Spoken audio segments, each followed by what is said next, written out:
Blackpink Монгол фэнүүдтэй бүр ингээд монгол хэлээр бүр кириллээр зориулж баярлаа гэж бичиж байсан гэж мэдхүү. Тэр талаар ярилцгаална. Тэгээд Taeyeonыг бол үнэхээр домог гэж боддог.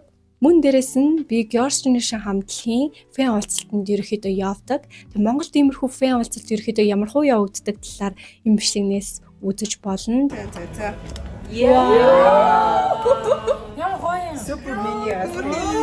Нэлээд сонирхолтой байх ах гэж бодож байна.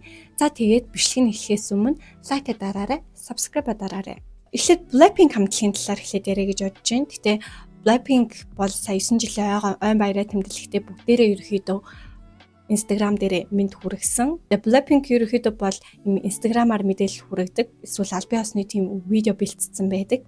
Тэгээ энэ удаад ерөөхдөө тоглолттой байсан учраас шууд дамжуулалтаа нэг хийгээгүй. Нэлээд ачаалттай бас амарч исэн байх гэж бас бодож байна. Одоо миний ярих чагаа зүйл болохоор Blackpink анханасаа ер нь Монголтой ер нь нэлээд гоё холбоотой байсан. Тэгээ би бас ингээд Blackpink-ийн фэн бүр ингээ улаан фанат бүр ингээ фэн болсон түүх бас яг энэ ярих чагаа сэдвүүтэй нэлээд ойрхон. Яг ингээд Blackpink дебютээ хийгээд нэг 2 дахь жилийнхаа он гарч авах үед 2018 оны ер нь 1 сар хавцаа YG Entertainment 100 хоногийн тийм амралт өгдөг байхгүй юу? Гэхдээ тэр 100 хоногийн амралтад нь зориулаад бүр тусдаа Сөүл хотод тийм ягаан өнгийн хаус барьж өгдөг, маш хурдан барьж өгсөн. За тэгээд тэр дотор Blackpink-ийн гişүүд 100 хоног амарна. Гэхдээ reality show буюу ер нь хажууд нь дандаа камер байна. Тэгээд тэр камер өдөр тутмын энгийн амьдралын ингэж бичээд ер нь богино хэмжээний нэвтрүүлгүүд болгож ингэж цацхаа ингэж мэдэгдсэн байдаг. Гэхдээ тэр нэвтрүүлгийн цэс надад үнэхээр их таалагддаг. Тэгэхээр яг Blackpink-ийн гişүүд тэр байшиндаа ингэж энгийн яг энгийн хүний хийдэг юмуудыг хийн гэсэн үг, хоол хийн, угаалга хийн, төвх хаяада гоё Тайланд руу явна, янз бүрийн тийм аяллаар явна. Өрөөнийхөө хамтрагчаа сонгож байгаа тэр энгийн агшнууд хүртэл үнэхээр сонирхолтой байж тээ. За тэгээд иймэрхүү reality show гарна гэдгийг ингэж мэдгдсэн байгаа. Тэгээ удахгүй яг 1 сарын 6-нд ингэж анхных нь бичлэг ингэж цацагдсан. Нийт 12 ангитай. Тэгээ нийт 12 ангийг үзсэн хүмүүс нь үнэхээр хамгийн сайн reality show. Тэгээд бүр ингэж хөгжөөнтэй. Тэгээд яг Baby Blackpink-ийг үнэхээр их харж ин, залуу Blackpink-ийг маш их харж ин гэдэг миний хувьд ч гэсэн одоо Лиса бүр маш их тийм өөрчлөгдсөн санагддаг. Бүр ингээд өөртөө маш их гоё хувьсгалыг авчиж ирсэн санагддаг. Тэгээ бүх гişүүд одоо бол үнэхээр амар байгааг та бүхэн мэдж байгаа шүү дээ. Jisoo болохоор бүр үнэхээр тийм өвөрмөц зан характертай, бас нэлээд шогч гэдэг нь бол энэ нэвтрүүлгээр ингээд гарч ирж исэн. За Rose-ийн өсний өнгөийг бол мэдээж ойлгомжтой маш өөр өсний өнгүүдийг харна. Үнэхээр юмыг ингээд амар амтархан иддэг. Бүр ингээд амар эдмэр санагдтал иддэг гэдгээрээ бас нэлээд энэ шоун дээр гарч ижирсэн. За Jenny-гийн хувьд болохоор яг тийм гоё ээж зантай, нэрээ яг ихч зантай, маш тийм тайван.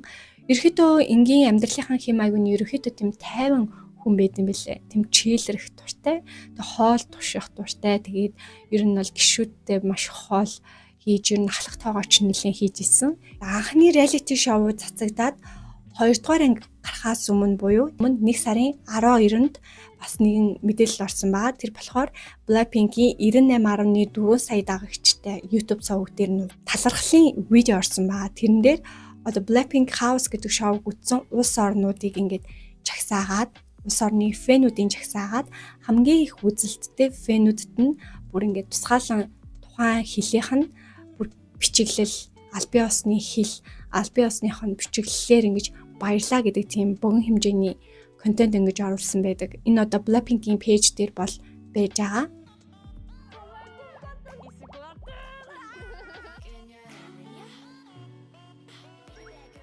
2018 онд энэ бол үнэхээр бүүн болж исэн. Энэ reality show-ны 100 хоногийн амралт нь өөрсдөд нь үнэхээр тухтай таатай байсан. Монголоос үзэж байгаа тохиолдолд бол угаасаа Blackpink гэдэг ер нь бол мөнгө орохгүй гэсэн зэсэн үзэлтгтэйс учраас баярлаа гэж хэлсэнд нь бас амар их баярлсан.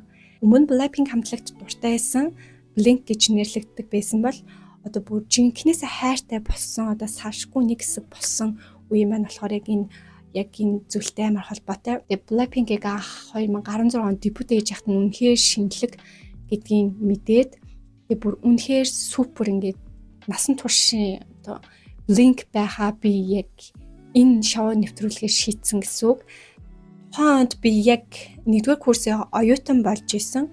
10 жилийн амир их санаад 10 жилийн хүүхдүүдээ сурагч насаа яад гэхээр ингээд сурагч буюу сургуулаасаа ангиасаа өөр газар ингэж үеийнхэнтэйгээ зэрэгцэж өрсөлдөж үзээгүй, суралцж үзээгүй, тэр сургуулийнхнаасаа өөр хүнтэй ингэж бараг ярилцаж үзээгүй би их сургуульд ороод сурагч байхдаа юу ч хийдгүү байсан амар ойлгоод бүр ингээ гайхчихсан тэр хүүхдүүдийг хараад.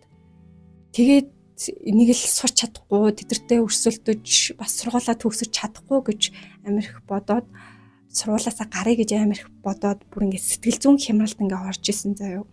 Яг ингээ би чинь шинэко оюутан болж исэн. Тэр бүр ингээд хямраад бүр ингээд сургуулаасаа гарan гэд ячаагаа сургуулийн төлбөрч амар хүнтэй 3 саяд авцсан байсан. Тэгээ тэр чинь би төлөөгүй шүү дээ. Манай гэрийнхэн төлсөн. Нэг таалгаараа яаж хийхээ бас мэдэхгүй ингээд бүр ингээд гацчихсэн үед бас зөндөө байсан. Тэр үед бол сэтгэл зүйн хямралд амар орцсон. Юу K-pop сонсох мантайгаа байсан. Яг 9 сараас хойш би ерөөсөө бараг K-pop сонсоогүй заяа. Тэгээ 18 оны 1 сар хүртэл ер нь олигтой K-pop ерөөсөө сонсоогүй. Тэр үед Blackpink яг тухайн үед бас шин дууных гараагүй байсан. Тэгээд жоохон хямраад бүр ингээд санаа зовоод гэтээ ер нь жоохон хичээгээд үзье те. Нэгдүгээр улирлаа яаж давах уу те. Эхний семестрээ яаж давхаа ер нь харъя гээд даалгавар малгаараа хийхэд муу ингээд ерөөхдөө оноогоос авч чадахгүй. Тэгээд оноогоо авч чадахгүй бол улирна. Улирах юм бол төлбөрөө дахиад төлнө. Тэр төлбөр чинь яаж төлөх юм бэ гэж амар их сэтгэл санааны хувьд амар дарамттай байжсэн амарсан сандаг. Тэгээд бүр 10 жилийн бүр ингээд хөтлөө бүр ингээд цаг хугацаа ухраадаг байсан бол 10 жил рүү аль буцмаар 10 жил дотроо л амьдрмаар ингэж боддог тэр үе дээр очижсэн байсан. Гэтэ тэр бүгдийг ингээд даван тулсан. Гээд ер нь өөртөө зориг тавиад нэлээ сэтгэлийн зовиртой өдөр болгон тийм сэтгэлийн зовиртой хичээлээ хийдэг. Тэгээд нэг л чадахгүй юм шиг ингээд өөрийгөө одоо голно. Өөртөө итгэлгүй байна гэжсэн. Гэхдээ би 1-р семестрээ маш амжилттай давжсэн. Сургуулаа төгсөж чадахгүй, сургуулаасаа гараа гэж бодож исэн хүн эхний семестрээ маш амжилттай давсныхаа дараа ер нь гоё амрыг гэд бодож исэн чинь бас амарч чаддгүй. Байнгын айдастай ингээд 3-4 сар ингээд юм хийсээр агаад нэг тайвж өгдөггүй, тайвширч өгдөггүй, ерөөсө санаа амардгүй, санаа зовсоор л байсан. Тэгээд жоохон хямраад тэр үед бүр K-pop ч сонсдгүйсэн. Яг тэр үед яг юм Blackpink-ийн Монгол фэнүүдтэй талархлаа гэдэг яг энэ бичлэгийг буюу одоо энэ мэдээллийг харсны дараа амар гоё болж исэн. Хараад миний сонирхол ингээ анх удаа ингээ бараг хөдөлж байгаа байхгүй. Би анх удаа бараг K-pop сонсгоод Blackpink яагаад ингээ талархлаа гэж бичсэн болов гэсэн чинь Blackpink House гэдэг тийм одоо reality show. Тэгэхээр чи би нэлийн 2 ангийн дараа үзсэн гэсэн үг. Тэр 2 ангийг үзсэн чинь надад маш их таалагдаад тэгээд эхний анги дээр хамгийн үзэлттэй байсан улс орнуудад талархлаа гэдэг тийм юмчлэгээ төвшүүлсэн хараад ямар гоё дотон амар гоё тийм дотон уур амьсгал холбогдсон юм шиг мэдрэмжийг өгчсөн нэг л тийм амар гоё. Тэгээ би тэр 2 шоуг үзсний дараа тэр өдрөөс хойш ер нь маш цоглог болж ирсэн. Тэгээд амар гоё амарч ирсэн амар санаад идэх байхгүй. Тэр 2 цувралыг үзээд би яг 1 сарын 17-нд үзчихсэн байхгүй. Тэр өдрөөс амар сан санаад идэг.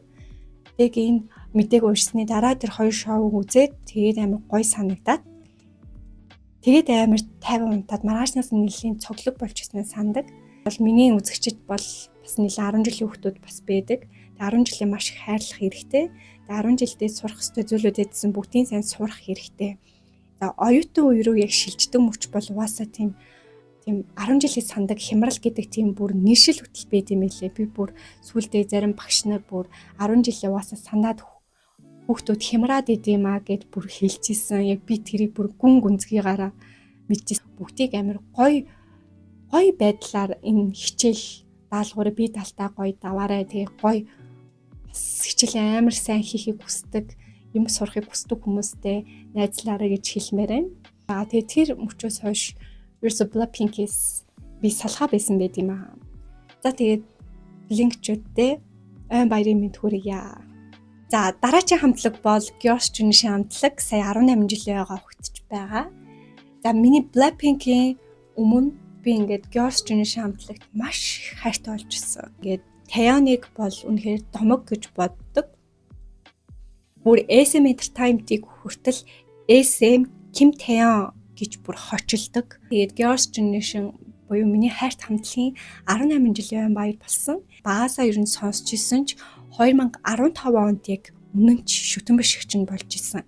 Яг Джессика гараад 8 үлдээд тэгээ Catch Me If You Can гэдэг дуугаар эргээрэлтэй анх 8 хийж яхад нь би амар хайртай болж исэн. Тэгээ цаашаа ингээд бүр ингээд улаан цай ингээд судлаад жинкнээсээ K-pop баримтуудыг ингэж бичдэг хамгийн ихний дэвтэрээ би бараг Girls' Generation гэрэг нээжсэн.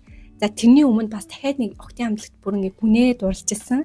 Тэр хамтлагийн талаар бас удахгүй яран гэдэгтээ бол итгэлтэй байна. За бид бүгдийг мэдгүй хуучны үеийн K-pop бол одоо K-pop-ийн чартыг ер нь бол эрэгтэй хамтлагт тэргүүлнэ. K-pop-ийн хамгийн их альбом борлуулалтыг эрэгтэй хамтлаг мөнхийн гэж тэргүүлдэг гэсэн заяа. Эрэгтэй хамтлагууд хамгийн топ байруудыг авна. Тэгэхэд Girls' Generation хамтлаг бол түүчээ болж ингэж гарч иж исэн. Өрсөлдөхүйц одоо тэр эрэгтэй хамтлагуудад өрсөлдөхүйц хамтлаг болон гарч иж исэн. Сүүлдээ бүр цэрэгт яваагүй эрэгтэй хамтлаг бол Girls' Generation гэдэг тийм нэртэй хүртэл байж исэн. Би дууныхаа үгийг амар их орчуулдаг байсан. Ямар нэгэн дууны үгийг амар их орчуулна ингээл тэгж яхад бол Girls' Generation хамтлагийн яг хайр дуулахаасаа илүү яг хувь хүн одоо эрэгтэй эмэгтэй хамаагүй хувь хүний хөгжил одоо сэтгэл зүйн дэмжих тийм хүчрхэг өөртөө ихтэй байх тал дээр маш тийм түвч өгсөн л супер олон дуунуудтай. Тэгээд бүр тэр дууны үгээр нь би хүмүүжсэн. Ер нь бол иргэний боловсролын хичээл 10 жилд ордогчсон. Үндэ би бол Girls' Generation гэр хүмүүжсэн хүн.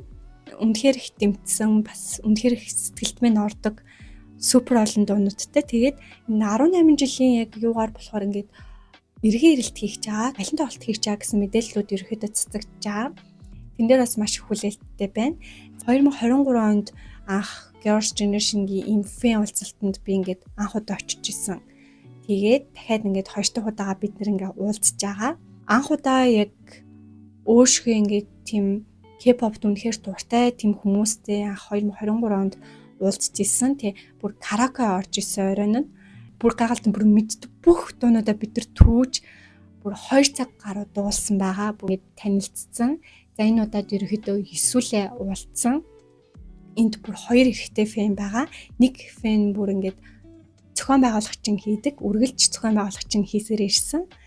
Тэгээд бид энэ удаад буюу 8 сарын 9-нд уулзаад Taeyeon-ы Tense гэдэг тоглолтыг үтсэн байгаа. Би Taeyeon-ыг соло дебютээ хийгээч, соло уран бүтээлээ гаргаач гэж бараг 2008 оноос хойш маш их тийм хүмүүс SM Entertainment-аас ингээд нэгдэг байсан заяа.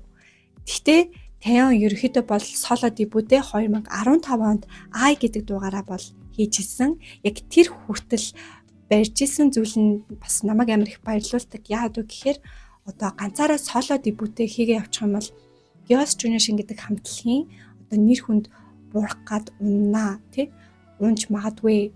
Ерөөхдөө би ганцаараа соло хөөдөх юм бол манай бусад хамтлагийн гишүүд руугаа анхаарах одоо тэр ажил руу ороход бас хэцүү байж магадгүй гэж бодоод 15 он хүртэл ямар ч тийм соло дебютээ бол хийгээгүй.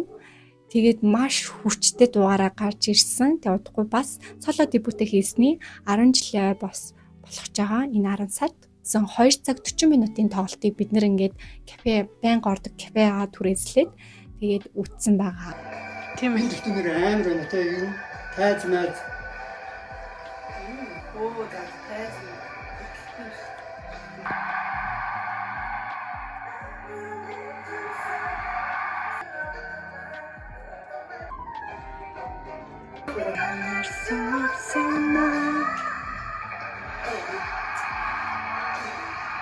I'm a stress baby, tell me to never go back to sleep.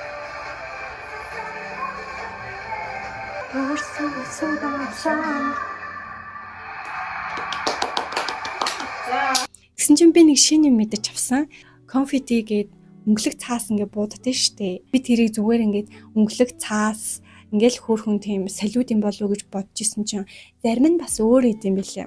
Taeyeon өөрийнхөө гараараа ингэж бичээд тэгээд солонгосоор англиар ингээд өөрхийн гараар нь бичээд тэрийг маш олон удаа ингээд хевлээд үнэртээ басан шингээгээд тухайн тайз буюу одоо тухайн тоглолтоос ямар үнэрчижсэн тэрийг нь шингээгээд тэгээд шууд буцчихдээ юм лээ.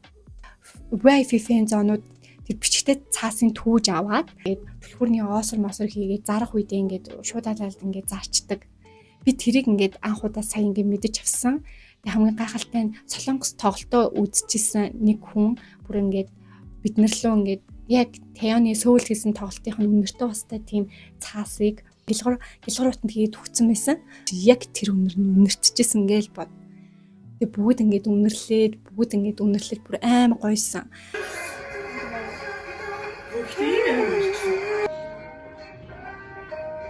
Тэоноос үнэрчжсэн яг тэр тайзны уур амьсгал ингээд тэр чигтээ ингээд мэдрэгчжсэн. Манай зохион байгуулагч биднэрт зориулаад гоё торт бэлдсэн байсан. Тэр тортууд нь үнэхээр хөөрхөн. Тортуудын угаасаа дизайныг хараагүй байсан. Надад амар таалагдсан.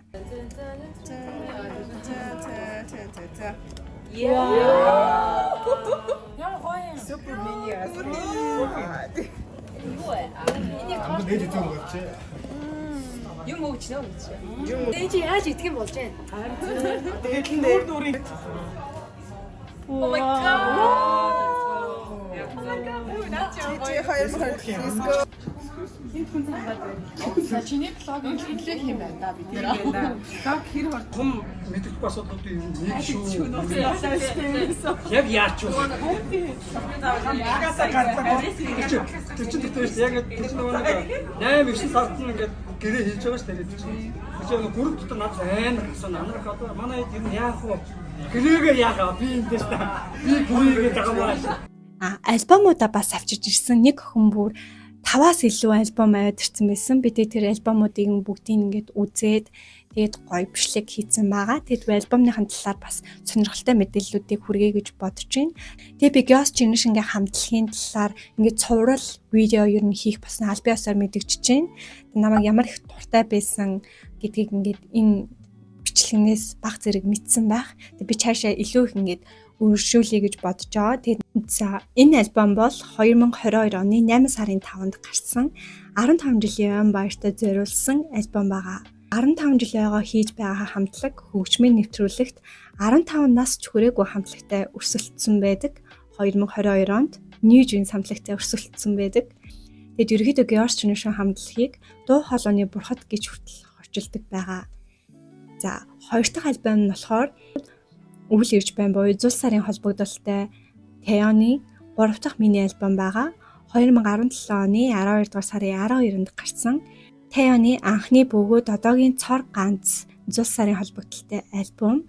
Зул сарын гайхамшигт мөч гэдэг дуу нь англи, солонгос, хятад, япон гэд 4 хэл дээр гарсан дуу байдаг. За 3 дахь цомог нь болохоор Зорилго гэдэг цомог байгаа. Тэон бүр шилэн хүзүүн дээрээ хүртэл яг энэ альбомынхаа нэрээр шивэстэй байдаг. Дөрөв улирал гэдэг дуугаараа Сөүлийн хөгжмийн Awards-аас Digital Daysan гэдэг шагналыг хүртэл хүртсэн байдаг. My Voice 2017 оны 2 сарын 28-нд гарсан Тэоны анхны бүрэн хэмжээний альбом байгаа. За 5 дахь нь болохоор Holiday Night буюу Girls' Generation хамтлагийн 6 дахь бүрэн хэмжээний альбом байгаа. 10 жилийн ойдоо зориулан гаргасан. Тэгээ Holiday All Night гэдэг хоёр гол дуутай. Тэгээ 8-ла SM-д байхдаа гаргасан сүүлийн альбом бол энэ байсан. За 6 дахь дуу нь болохоор INVU буюу Тэоны 3 дахь бүрэн хэмжээний альбомны дуу 2022 оны 2 сарын 24-нд гарсан. Тэоны хамгийн өндөр борлуулалттай цомог болсон бөгөөд Time сэтгүүлээс гаргасан 2022 оны хамгийн шилдэг цомогт багтсан. Мөн энэ дууга SM Entertainment-аас зүрэн байж INVU гэдэг дууга гол дуугаараа сонгосон байдаг. Энэ ерөнхийдөө бол өөр K-pop группүүд Монголд ийм фэн уулзалт хийдэг бол хэдэн удаа хийдэгвэ, ямар хамтлагууд хийдэгвэ тэр талаар бас оруулаарай. Girls' Generation хамтлагуудахгүй аялан тоглолт болон comeback-аар эргээ ирэх тийм мэдээлэл ер нь цацагдаад байгаа. Би бол үнэхээр хүлээлттэй байна. Яг ингээд тийм одоо үеийн төрхөөр нь тийм гоё comeback хийлгээсэй гэж бол хүсэж байна. Урлагт туртай байх нь маш олон гоё давуу талуудыг өгдөг. Тийм байгаа. За тэгээ бичлэг маань энэ хүрээд дуусчихын. Бичлэг нь таалагдсан бол лайк, subscribe дараарай. Бичлэг нь таалагдсан бол найзуудтай үзүүлээрэй. Ингээд дараагийн бичлэгээр уулзтлаа. Баяр